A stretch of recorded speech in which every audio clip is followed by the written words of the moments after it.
एक बार एक व्यक्ति स्वामी रामकृष्ण के पास पहुंचा और बोला, महाराज, आप तो सबसे कहते हैं कि ईश्वर को रो रो कर पुकारो तो दर्शन अवश्य होते हैं।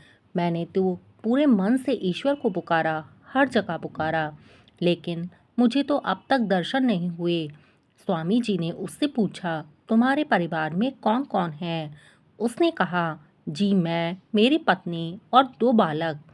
उन्होंने कहा, अपने अंदर से परिवार की ममता हटाकर पुकारो। कुछ दिन बाद वह व्यक्ति फिर से आया और बोला, महाराज, ईश्वर के दर्शन तो अब भी नहीं हुए। स्वामी जी ने पूछा, तुम क्या करते हो? उसने कहा, मैं कारोबार करता हूँ। स्वामी जी ने कहा, धन और कारोबार का मोह हटाकर पुकारो। वह कुछ दिनों बाद फिर आकर रोने लगा, महाराज, मुझे दर्शन क्यों नहीं हो रहे?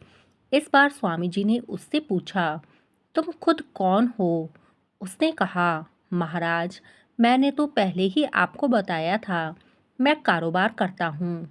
स्वामी जी हंसते हुए बोले, तभी तो फिर से पूछो, जाओ इस बार अपने भीतर के मैं को हटाकर पुकारो।